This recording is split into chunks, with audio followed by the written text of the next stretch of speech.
An image of a man in a tropical climate fanning himself, wearing a rabbit fur and buck hide hat, should tell you everything you need to know about the state of my novel.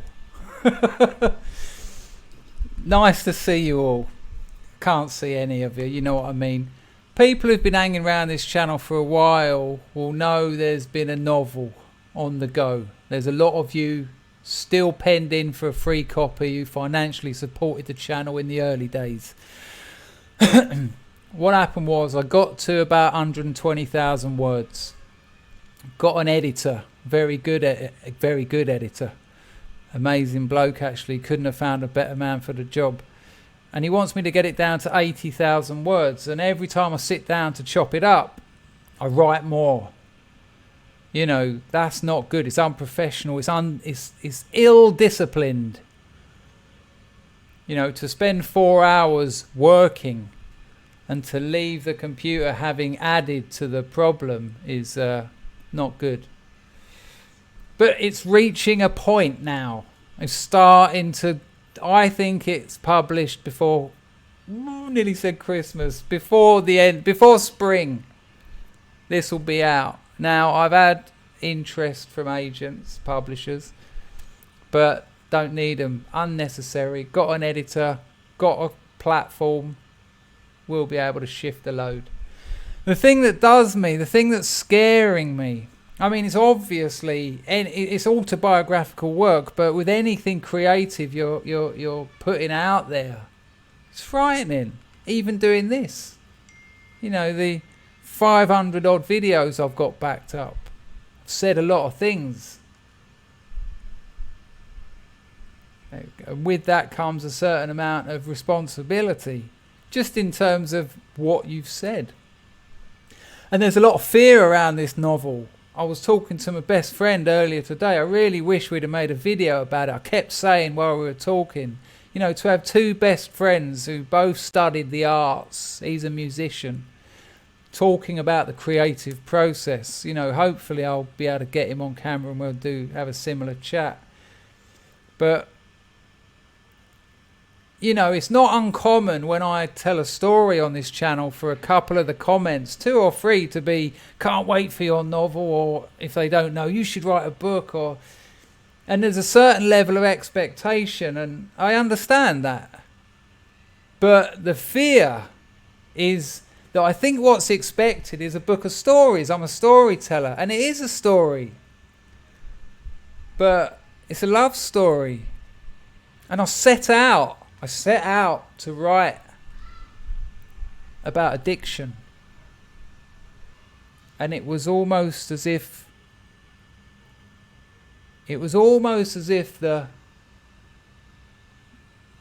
the architecture of addiction through which I wandered as a writer was haunted by love.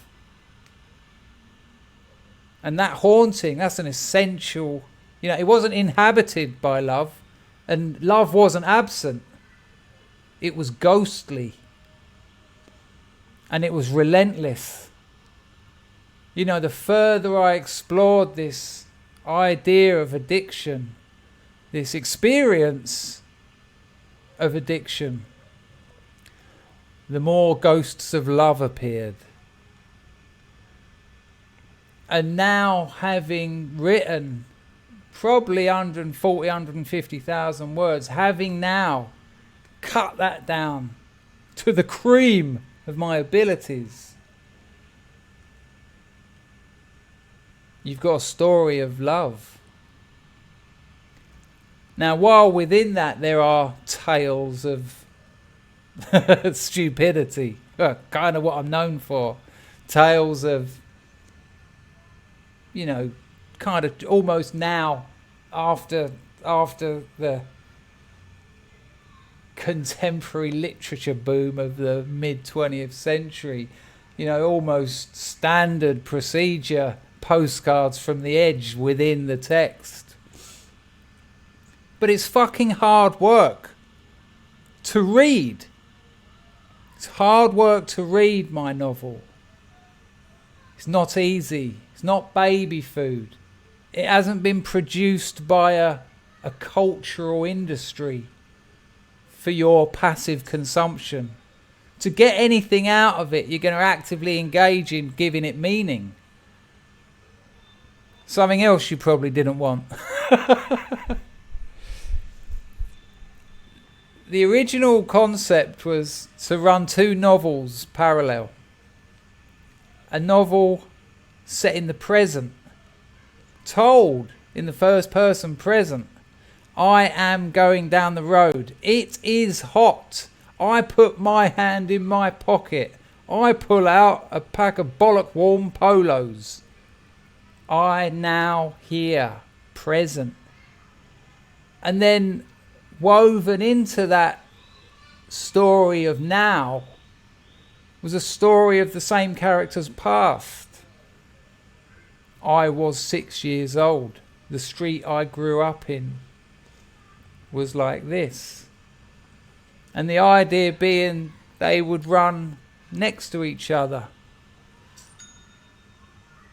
informing each other, contradicting each other, working with each other. Now the problem is, as the writing has evolved, I started chopping and changing with my tenses. You know, one paragraph can be talking about the here and now, present, and then talk about the past, but it's the same moment because it's in the past. For example, let's assume I'm in Patong, Thailand. That's where the novel's set. And I go and buy a pizza. So I could be saying, I walk into the pizza shop. I sit down. Looking up, I notice the waiters and waitresses, all present, first person. But then it might be like, the pizza was too big. It was cold. I wasn't happy. And then go back to the present. And this happens a lot. And it's confusing. It's confusing for me. Fuck me, it's going to be confusing for you. And I said to my editor, I said, look, it seems a bit much, but I might have to do a complete rewrite where I get these tenses in order. So I've got the past and the present. My 2 stories running together, weaving in and out of each other, and sticking to that rather than these confusing, crude adventures in time travel. And he said no. He said, you're going to not only are you going to waste time and effort, but you're putting it into tearing the heart out of your novel. Fair point. And, sometimes I'll do a bit of work on it and I love it. I'll come away from that session and I'm like, magic. Just magic.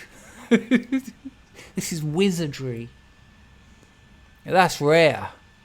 More often than not, I come away thinking, why would anyone want to read this? Why should anyone? And why have I not made it as easy as I could to tell a story, which is all I'm doing. It's all anything's about for me. I tell stories. Love. Heard of it? It's a big one. It's subtle, it's nuanced, it's delicate, it's slippery, it's contradictory. It's everything we know. It's nothing we know. And sometimes I feel like I've dealt with that with a hammer. And it should have been a scalpel.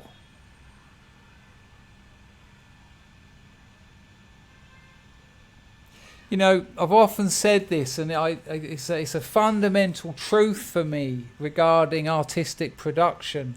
And I don't want to separate writing from the other arts, but I'm certainly more comfortable in speaking about it, which will lend itself to what I'm trying to tell you. But it's not about what you write. In terms of storytelling, it's not about what you write. It's not about what you say. That has a purpose, has a function. The words you write, the words you speak, they have a function within the bigger picture. But the real craft, the real artistry, the real beauty is what you don't write, what you don't say. Because that's what you leave out. And what you leave out, you know, a novel is what remains when you've left pretty much everything else out. You know, a novel is probably a drop in the ocean of reality. Here, look, have this drop. Make sense of that. All this stuff happened to me. Seconds became minutes. Minutes becomes hours. Hours became days, become weeks, become months, become years. Here's 130 pages. Next to nothing. Again, a ghostly trace. It's like the Turin shroud of my experiences during a 6-week period. Here. And then you, as a reader,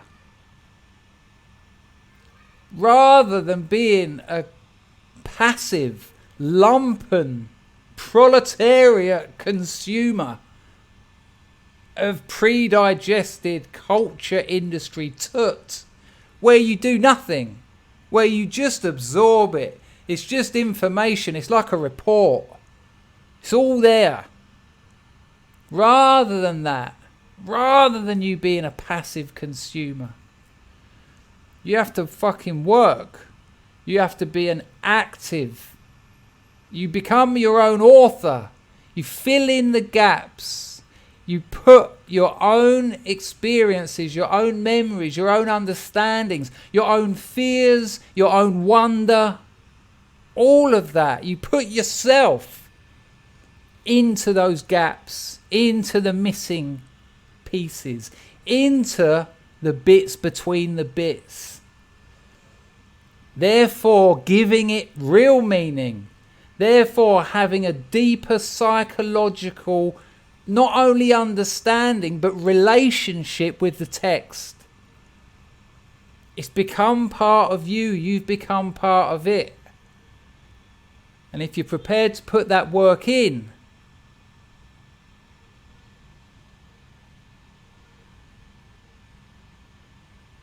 you'll understand the story. And you'll understand why stories are so important. Humanity is a story. A collection of stories. A collection of stories of stories.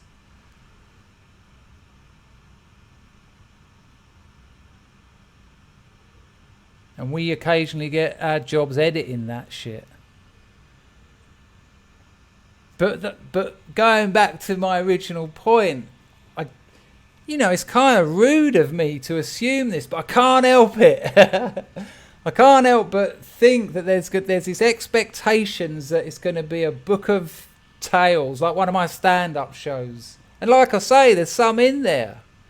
There's me on the back of a scooter withdrawing my bollocks loose while a one-eyed drunk taxi driver's taking me to the estate to steal $10,000 out of my pocket.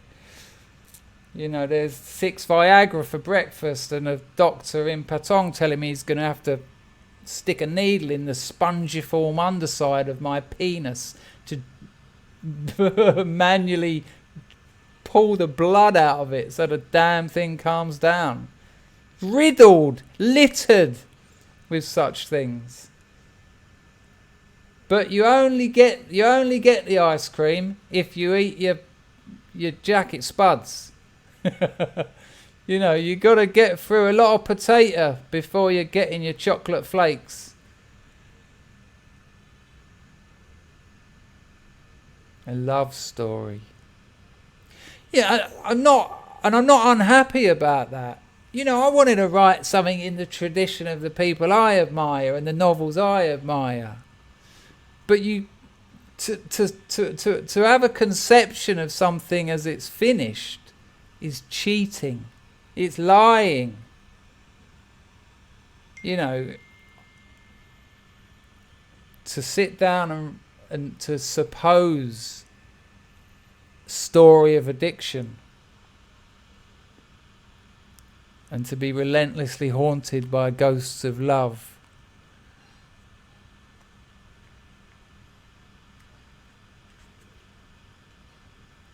You're taken by surprise and you're showed what you actually think.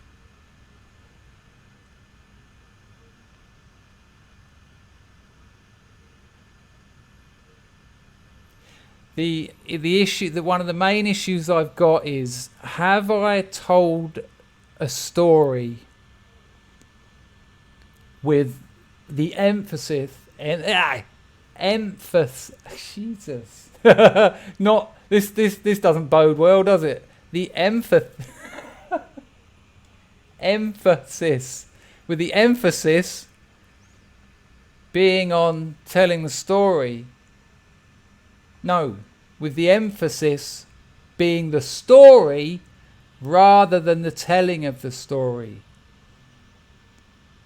Have I remained honest and brave and competent and focused on delivering a story, or have I been sidetracked by the act of telling a story? Because the novel's aware that it's a novel. The author's aware you're reading it. The author's aware that he's writing it. The author is aware he's part of a story. The frame of reality is continually overstepped in this tale, which lends itself to the subject matter, which lends itself to our frames of reality, that which we know, those limits, those borders that define, to an extent, who we are, and how those frames of reality change frequently and regularly, and in doing so change us.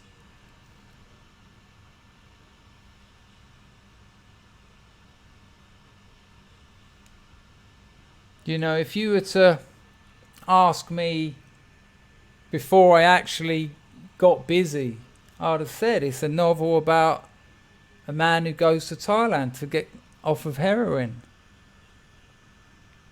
Which is dull as fuck. Really dull. Who cares? I mean, thank God. Thank the Lord. Thank the Lord, I'm not actually that stupid, that incompetent, that I can actually write what I wanted to write. Because that is so unusually depressing and dull and mundane.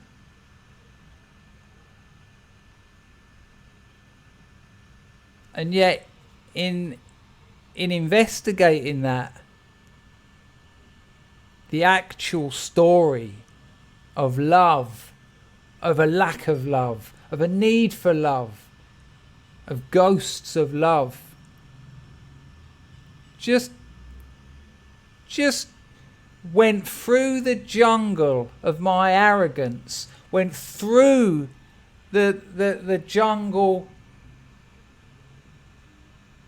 of my ego, with machetes sharpened on the stones of hell, just tore it to pieces. This isn't what happened. This isn't you. This isn't the story. This is the lie you use to prevent yourself from hearing your own experiences. It's what the ego does.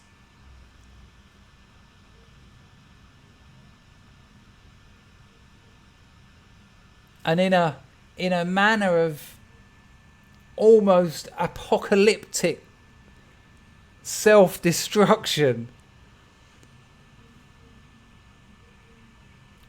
The truth will out.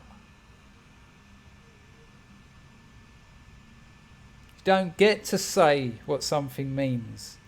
You don't get to choose the motifs, the features. You don't get to choose the meaning. You get to choose a few words.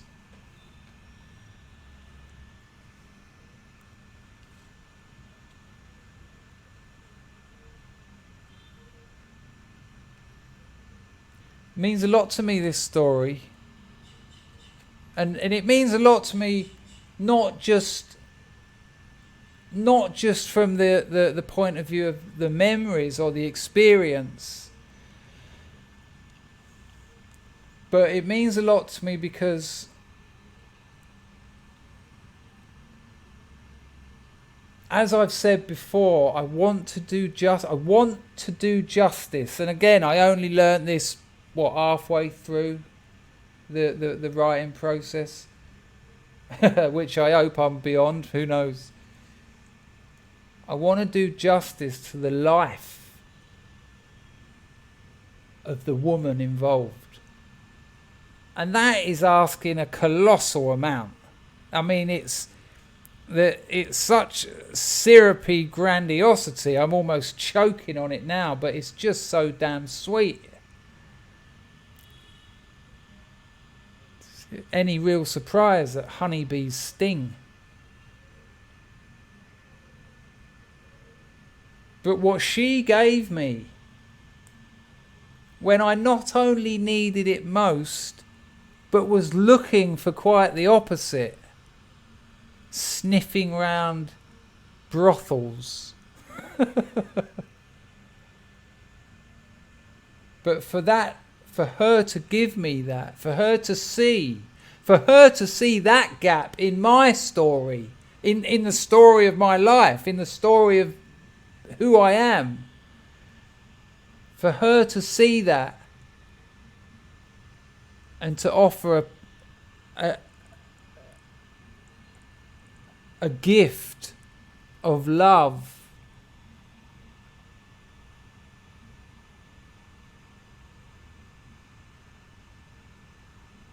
that needs recognizing, that needs sharing.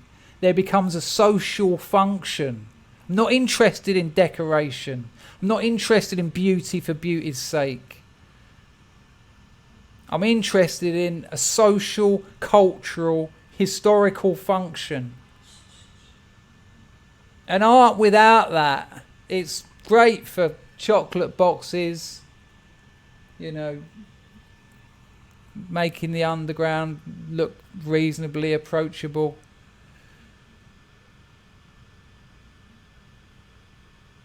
But to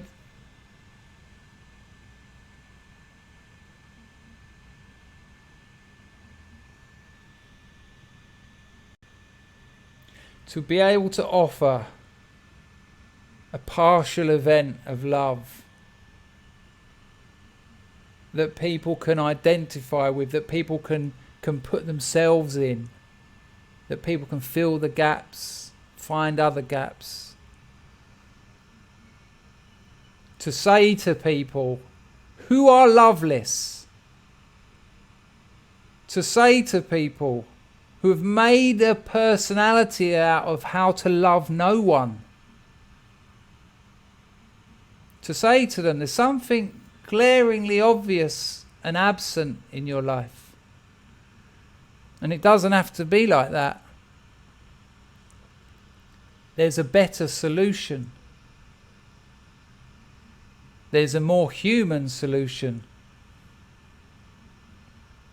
And to be able to contribute somehow to what for me is one of the most wonderful elements of our culture. A whole history of tales of love, of life and death. A lover's discourse. Because everything comes back to love. Started with a needle in Heathrow Airport and ended up in love. Can't argue with that.